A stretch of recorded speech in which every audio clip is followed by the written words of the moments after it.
with you today to talk about a subject matter that is very close to our hearts, that is very personal to many of us, very sensitive matter, very painful matter indeed.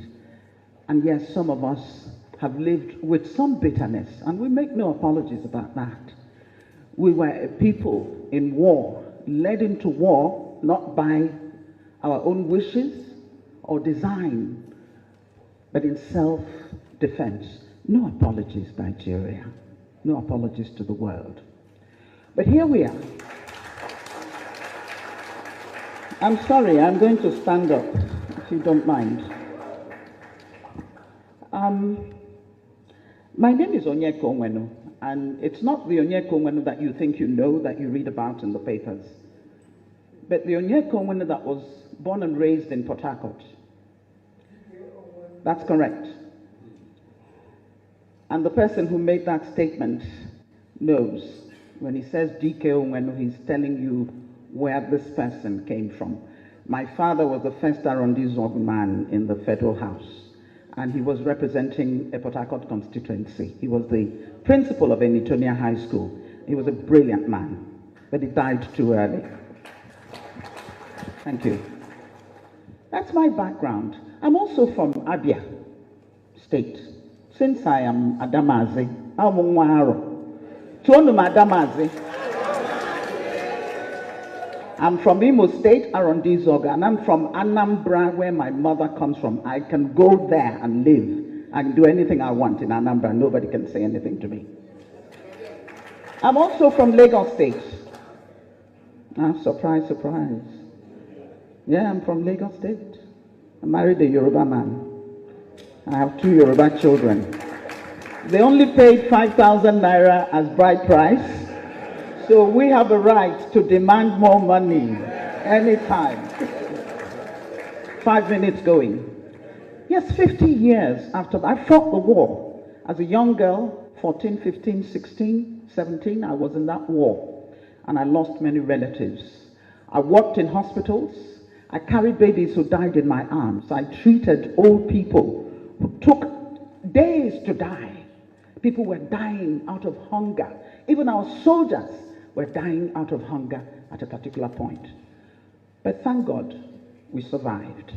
You see, when my father died at 40, he was a politician and also a principal, but he didn't have much money. In those days, you had to keep your day job, even if you were a member of the House of Representatives.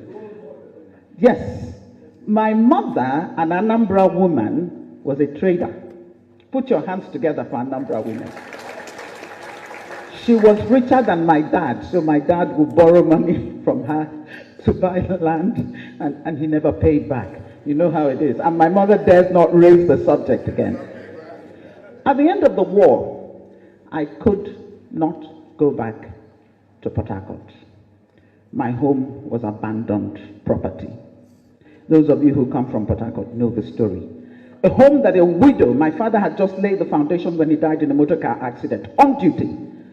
A building that a widow, and living just adjacent to us, the Ikopus on Hospital Road, we could see you, we could relate. In fact, I thought we were related, because every family in Port Harcourt was together. You didn't care where they came from or who they were. Once you're from Port Harcourt, every parent had the right to reprimand another child that you saw misbehaving. It was a beautiful town, but we couldn't get back to it. So for me, the Civil War never ended. At the end of that war, my father, oh no, it never ended. It's still going on. I had no family house. My poor mother went back to claim the property she was beating into a coma by people whom she had helped all her life and sent to school, because she's an Igbo woman, and now Port Harcourt belonged to another group of people. They forgot the sacrifices that the Igbos made. It's still going on. No apology has ever been made about that. The road that is now referred to Harold Wilson Drive used to be DK Onwenu Road, because of the sacrifice that people like the Onwenus, the Ikopus, you know them, the sacrifices they made in building up Port Harcourt. Here I am. So I traveled outside, thanks to my sister who was at Harvard at the time, who organized for the rest of us to come and go to school. But we all came back. To do what? to develop Nigeria. I have tried, with the little talent that God has given me, to use it for the betterment of my society and my country. But can I tell you something? That if I were a Yoruba or Hausa woman, I would probably have had more patronage, I would have had more help and more support than I have got by my self-help effort to raise this country up. But I'm not asking anybody for anything. I put myself through school. My widowed mother did her best, but I was working 2 jobs in America to put myself through school. I didn't want to take Nigerian scholarship because they were giving it to everybody, those who deserved it and those who didn't. And many of them were not even in school. I put myself through school. Wellesley College and the New School for Social Research. I have no apologies to make to anybody. I am angry. I am angry at Nigeria. I am angry at this government which seems to be letting us down. I am angry at us as a people. I am angry at my people in Ndibo. Because if they have refused you, why are you refusing yourself? Stop complaining and do it for yourself. We've always been able to do that. How did we build Imo Airport? Nobody built it. We spent how many years raising money? I know it was my equipment that was traveling all over the country for concerts. I gave free concerts to build Imo Airport. That's who we have been. And I remember in those days, Purana, Imo State Union, Purana, ZCOB, DK Onwenu, Oputa, Ikoku, you name them, Alba Korana, that's it. No dispute. Everybody follows the line and gets done what needs to be done. Let me tell you about Ndibo. Ndibo are wonderful people. Let me tell you about Ndibo. Ndibo are resilient. Let me tell you about Ndibo. Ndibo are people with integrity, with conscience, with a feeling of humanity that they can reach out wherever they are and contribute something to that society and not care that they're not even from there. That's who we are. Do not categorize us as people who are uncouth. We don't know, we don't have unity amongst ourselves. You're kidding yourself. We love ourselves. But we also love our neighbors. You see, to love your neighbor, you have got to love yourself. That's what the good book says. Love your neighbor as yourself. So how are you going to love your neighbor if you don't know anything about self-love? I am a proud Igbo woman.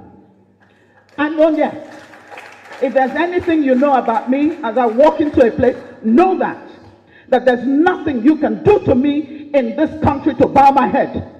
I will not do it. I am my father's daughter. I am my mother's daughter. As an Igbo person, I stand before you committed to the project called Nigeria. But at the same time, you talk about never again.